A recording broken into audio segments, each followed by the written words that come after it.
प्रेम से बोले कृष्ण भगवान की जय।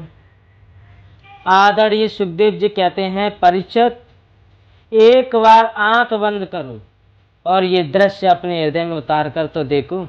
नन्हा सा 7 वर्ष का बालक भगवान के सामने खड़ा है। चतुर्भुज नारायण द्रव्य जी को दर्शन दे रहे हैं। कितनी सुंदर झांकी है, कितना मनोहर दृश्य है। द्रव्य जी भगवान को देख रहे हैं और भगवान द्रव्य जी को देख रहे हैं। एक दूसरे को देख रहे हैं और देखते देखते 5 मिनट हुई, फिर 10 मिनट हुई, फिर 20 मिनट हुई, फिर तो देखो आधा घंटा हो गया। ध्रुव ने कुछ देखा कि प्रभु जी मुझे देखकर मुस्कुरा रहे हैं। बड़ी देर से देखते देखते भगवान ध्रुव को देखकर मुस्कुराए और जब भगवान मुस्कुराए तो ध्रुव जी मुस्कुराने लगे। इन दोनों की हंसी को देखकर आकाश में जितने भी देवी देवता हैं सब हंसने लगे। तो देखो परीक्षित बोले, प्रभु बड़े कृपालु हैं।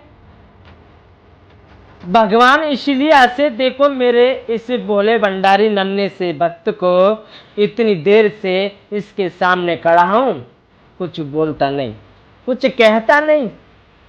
ध्रुव जी इसीलिए हंस रहे कि बोलूं क्या, मुझे कुछ बोलना आता ही है, बोलूं क्या।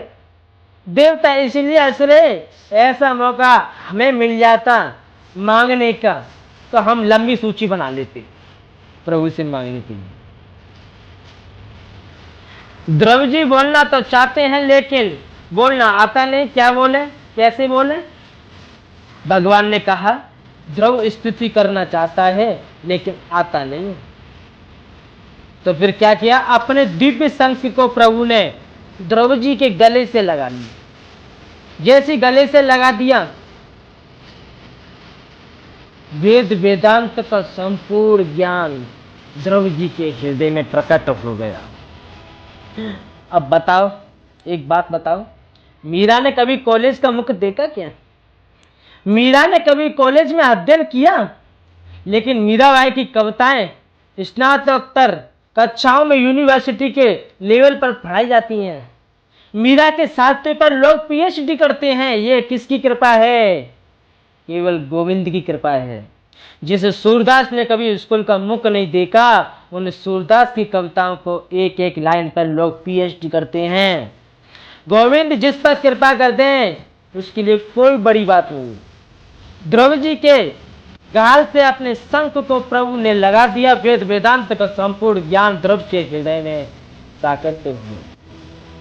परमात्मा की कृपा का अनुभव करो, उसकी कृपा बरस रही है। हम लोग उसे कितना ले सकते हैं, हम में कितनी क्षमता है, यह हमारी श्रद्धा के पात्र पर निर्भर है। पात्र होता है बर्तन।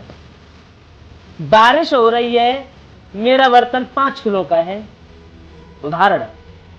बारिश हो रही है, मेरा बर्तन 5 किलो का है, पड़ोसी के बर्तन में 50 क्विंटल पानी आता है। अब उसके में से मैं अपने में बर्तन में करूंगा तो मेरे में कितना आएगा? 5 किलो ही आएगा, 5 किलो से ज्यादा तो नहीं आएगा, क्योंकि मेरा पात्र जो है, मेरा जो बर्तन है वो 5 किलो का है, उससे ज्यादा पानी नहीं आएगा।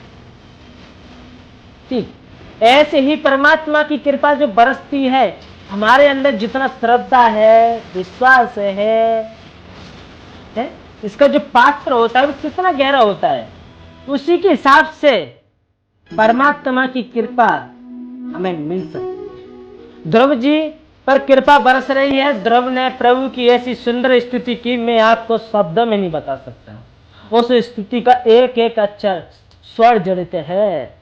ध्रुव की निष्ठा अद्भुत है, क्योंकि ध्रुव जी का अर्थ होता है निष्ठा। ध्रुव का अर्थ होता है अविनाशी। ध्रुव का अर्थ होता है निश्चयात्मक बुद्धि। ध्रुव का अर्थ होता है दृढ़ निश्चय वाला।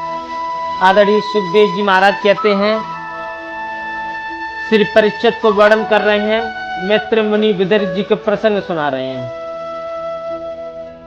अब देखो, श्री ध्रुव जी कहते हैं, भगवान मेरी सोई हुई वाणी को आज जगा दिया आपने प्रभु। मैं आपके चरणों में बार बार वंदन करता हूँ। जीव की बारी सोई हुई रहती है, आप कृपा करें तो जग सकती है। आपकी कृपा बिना जीव अपने को जान नहीं पाता, बिना जाने आपके चरणों में प्रीति नहीं हो सकती। सो जाने ता देहु जनाई, जानत तुम्हें तुम्हें हो जाई। परमात्मा को जानने वाला परमात्मा हो जाता है, ब्रह्म को जानने वाला वो ब्रह्म स्वरूप में हो जाता है। वो किसी दारू की अगर तुम स्वागत करो, किसी दारू वाले की स्वागत करो तो तुम दारूबाज हो जाओगे। किसी की संत लोगों की संगत करो तो तुम संत बन जाओगे। है? तो ध्रुव जी कहते हैं आज मैं भाग्यवान हूँ, मैं पुण्य आत्मा हूँ, अपने आप को कृतार्थ मान रहा हूँ कि मेरी बारी जो प्रसुप्ता है, जो सोई हुई है, उसको आपने जगाया। परमात्मा कृपा करे तो पवन चले, पवन चले तो हमें श्वास मिले। परमात्मा की कृपा से सूर्य देवता भी प्रकाश देकर दुनिया के रोगों को विनाश करते हैं। चंद्रमा वनस्पति के अधीश्वर कहलाए समस्त कार्यों को करते हैं। ध्रुव जी कहते हैं आज मैं धन्य हो गया, आपसे एक आशीर्वाद चाहता हूं प्रभु। भगवान बोले कहो क्या चाहिए। ध्रुव जी बोले आपके संतों के चरणों में मेरी प्रीति हो जाए और उत्तरोत्तर भक्ति की वृत्ति मन में होती रहे।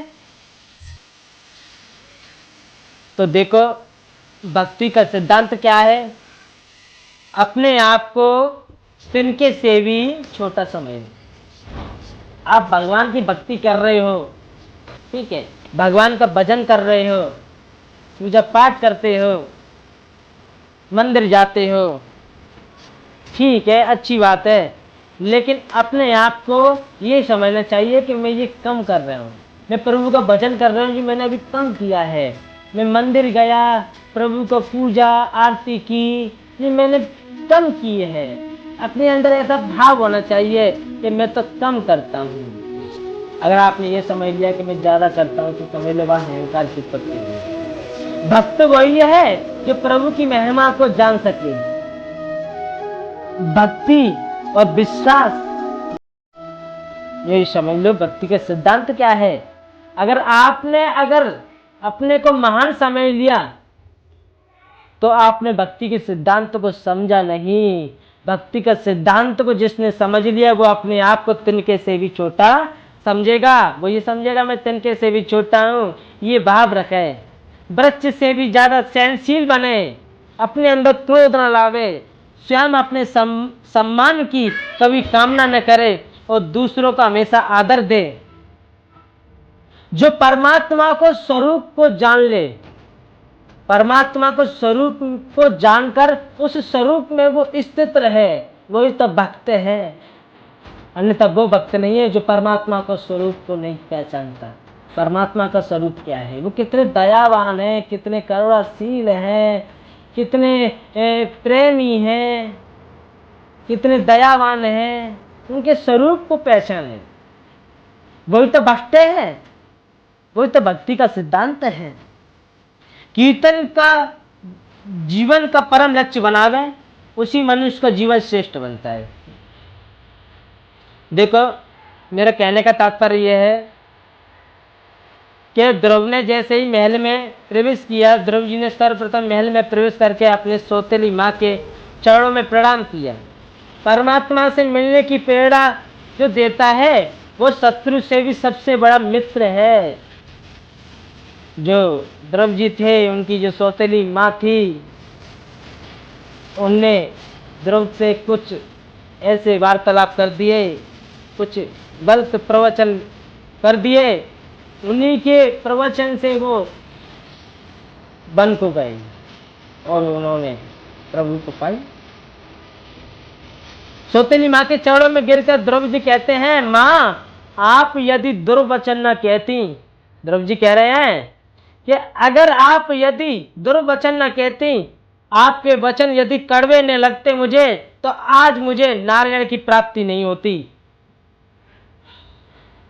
नारायण की प्राप्ति नहीं होती। इसीलिए कोई भी अगर गलत कहता है उसको अपने अंदर सहनशीलता लाओ, सहन करो उसे,